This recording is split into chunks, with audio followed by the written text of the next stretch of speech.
Hey y'all, we're going to continue down this thread talking about toxins in our different products. I'm not trying to scare everybody. I just want you to be an educated consumer when you go out into the marketplace and you can turn over a bottle and read some of the ingredients and you can find at least the dirty dozen, the main toxins that are found in pretty much everything that you really want to avoid.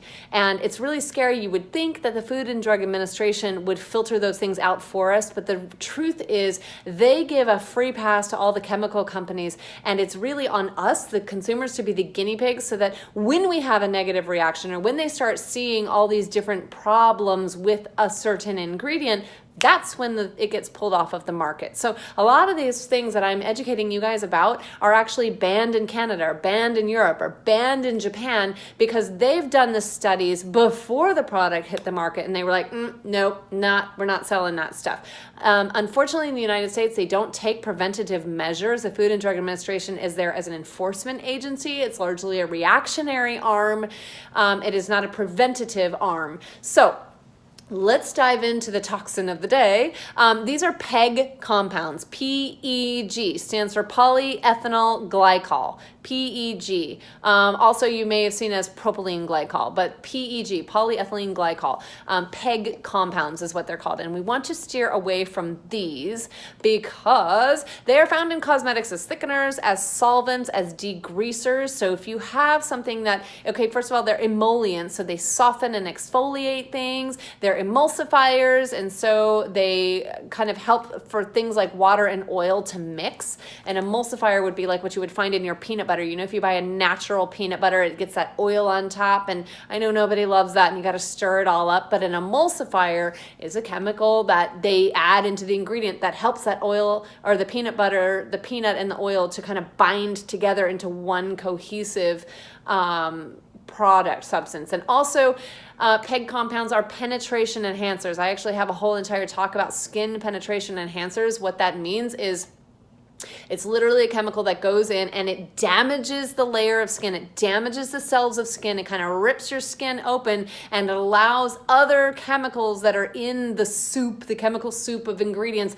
to penetrate in. They use this, for example, in transdermal medical applications. So if you're going to put some sort of patch on your skin that is for, let's say, pain in your joints, and there's going to be some sort of skin penetration enhancer in that patch that's going to kind of rough up the skin and break open the skin so that the medication can actually transfer through. There's millions and maybe billions of dollars being put into studying these skin penetration enhancers because a lot of the chemicals that the companies are using for medicine and for other are too big to penetrate the skin on their own. So they need something to disrupt that skin barrier. Well, that's exactly what PEG compounds do. They disrupt the skin barrier.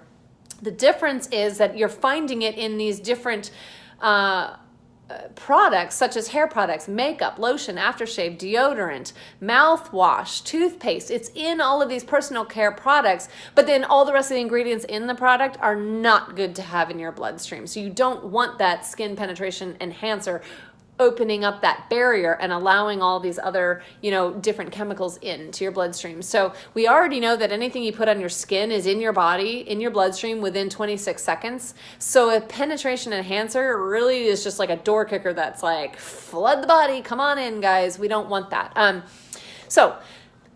When working with PEG compounds, the Environmental Protection Agency requires the workers to be completely suited up. They have to have gloves, protective clothing, goggles when they are working with this chemical because it is extremely damaging to the skin. In fact, the material safety data sheets warn against skin contact, and yet the average stick of deodorant has a higher concentration of PEG compounds than most industrial applications. Industrial applications versus personal applications. There's more in a stick of deodorant. That should be a shocking thought to you.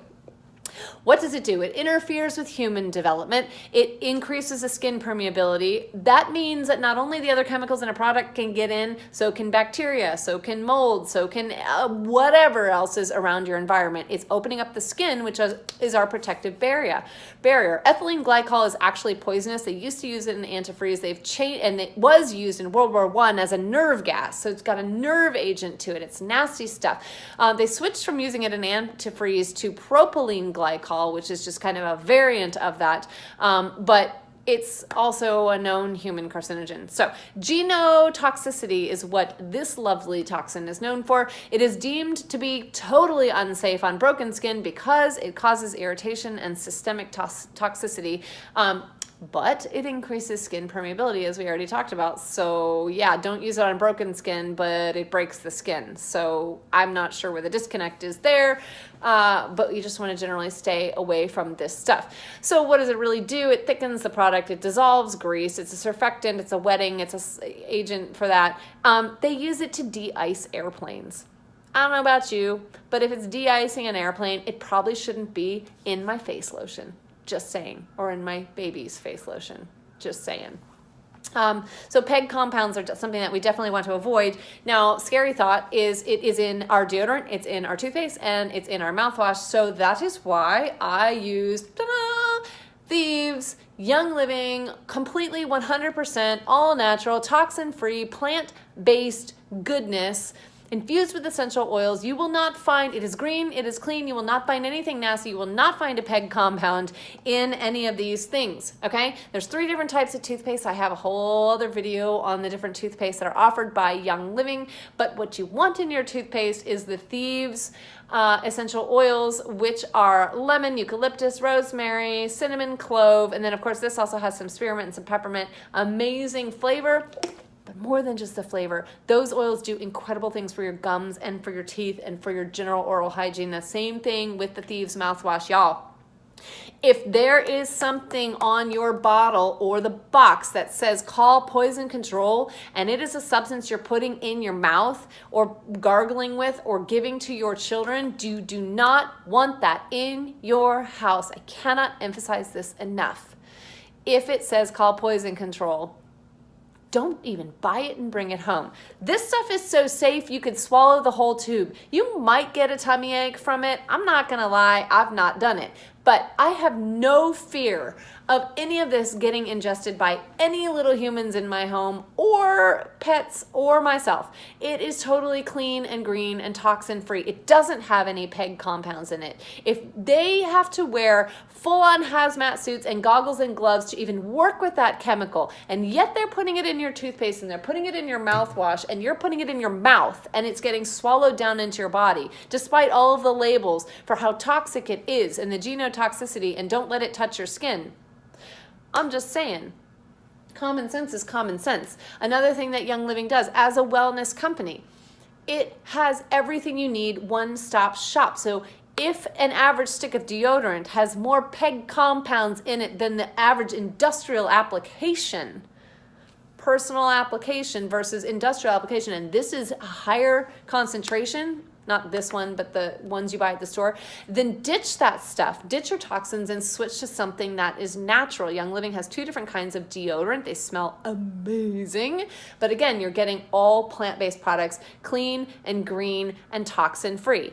So that's 3 products right there that I know you have in your house. Flip over the bottles, check and see. Do they have PEG compounds, polyethylene glycol, propylene glycol in them? If they do, throw them in the trash can.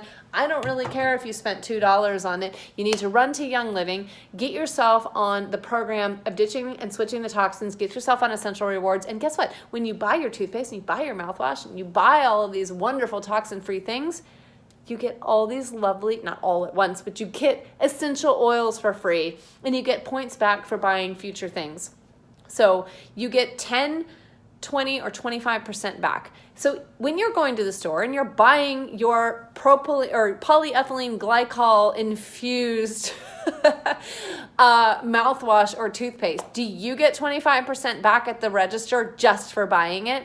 And do they hand you a bottle of essential oil to go with it? Absolutely not. Get that stuff out of your house. Not only is it harming you, we need to set our children up for the future. And then by getting those things through Young Living, you're ditching toxins out of your home, helping your children, and getting all kinds of points and products for free. It's a no-brainer, guys. Let's get toxins out of our life, starting with the PEG compounds. Go throw that stuff away right now. Personal challenge from me to you. All right, talk to you later.